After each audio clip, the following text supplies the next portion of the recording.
And welcome back to this episode of Beersfield Fantasy Football Shots. It is Monday, September 11th, 2017, and we're here to talk about Top Shelf and Well from Week 1. So Top Shelf, performers, well, not performers, just like when you walk into a bar, you get Top Shelf liquor, it's really good, or you get Well liquor that's like, fuck it, I want to get drunk, but it's going to leave you feeling hungover, and there are definitely some performances for Week 1 that left us feeling hungover.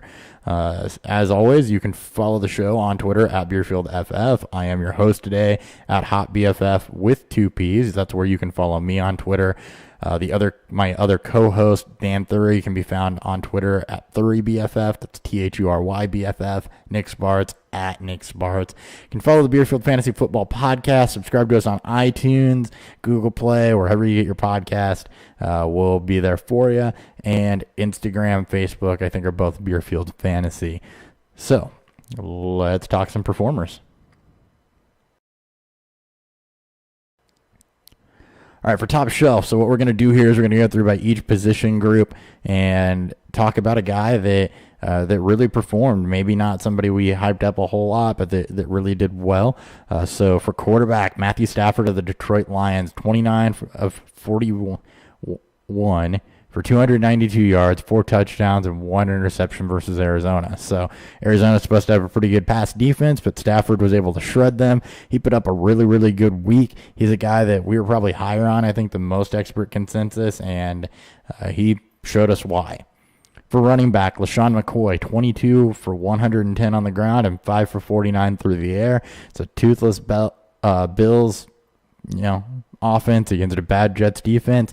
He went out and he performed, though. So Shady McCoy doing what you drafted him to do. Same thing with the next guy. That's going to be for wide receiver, Antonio Brown, 11 for 182. No touchdowns, but on a day where Big Ben didn't look at his best on the road against a Cleveland defense, it looked like they've taken some steps to improve. Antonio Brown actually went out there and did exactly what you come to expect from Antonio Brown over the years.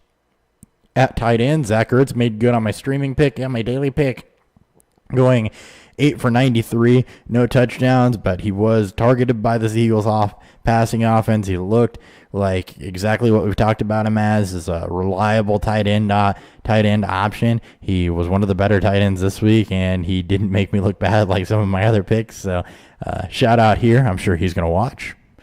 And for defense, the Jacksonville defense, he was another one that I've been higher on, I think, than most people.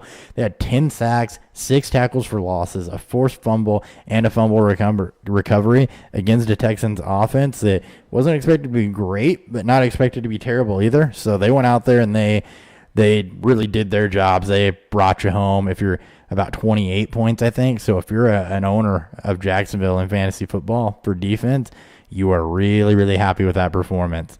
Some other honorable mentions, Carson Wentz had a really good game going for over 300 yards and a touchdown. Tariq Cohen introduced himself to the NFL with averaging, I think, 13.2 yards per carry on 5 carries and being involved in the passing game, actually leading the Bears in targets with 12.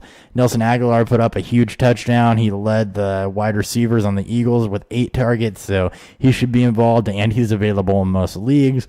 Austin Hooper took advantage of a busted coverage against the Bears, going for 88 yards and a touchdown. He only had 1 other reception, but his total stat line ended up looking good because of that. And the Rams defense made quick work of the Colts, quickly putting that game out of reach against Scott Tolzien, which, well, I mean, we all kind of saw that coming, but man, did they go off and did they explode. And moving on to Well, so guys that pretty much underwhelmed us that we expected to be better and weren't. At quarterback, we've got Andy Dalton, 16 for 31 with 4 interceptions. Look, the Ravens defense is good, and we expected them to be good. We didn't expect the Bengals to look that bad, and Andy Dalton came out and laid a stinker. And to make matters worse, I think a couple of those interceptions came in the red zone. So Andy Dalton, not good, man. Not good at all. Rob Kelly, for running back, he came out 10 for 30, 3 yards a carry. We know he's inefficient. I've been calling for that all season for him to be inefficient, but the Eagles don't exactly have a great run defense. They gave up yardage to big backs last year, so Rob Kelly could have done more. However, I will say that Washington offensive line as a whole looked bad, so until that offensive line can gel together, which usually takes a couple weeks, I'd expect Rob Kelly to just continue to be inefficient because their offensive line looked absolutely terrible, and this is more on them than Rob Kelly.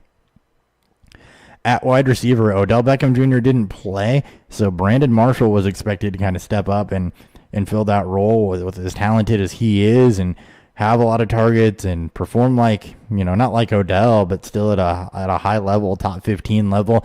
And he didn't. He had 1 reception for 10 yards. Eli Manning generally looked terrible. Offense looked out of sync. But Brandon Marshall did not meet anybody's expectations with a missing Odell. I don't know what to make of this going forward because he underwhelmed a lot last year too. It's definitely something that maybe I would avoid starting until he gets his act together. He is older, so maybe this is just it for him. And for tight end, Jimmy Graham, 3 receptions for 8 yards against a really bad Packers defense. Again, Russell Wilson didn't have a lot of time to throw. It's another bad offensive line. Offensive lines will take time to gel in the regular season, but Jimmy Graham really hurt by that, especially in a matchup where he should have been able to perform and should have been able to perform well at 3 receptions for 8 yards. So if you own him, you're not going to be happy with that either. And that's all we got for your Top Shelf and Well episode today. I believe Nick Sparks will be back with Waiver Wire tomorrow. It's Nick or Dan. I can't remember which one. Somebody will be back with Waiver Wire tomorrow. Also with a news episode. As always, you can find the news episodes on our YouTube channel daily. Keep you up to date. We release podcasts 3 days a week, Monday, Wednesday, Friday, where we go more in depth into things. So you can find us there. And that's all we got for today. So I will catch you guys next time.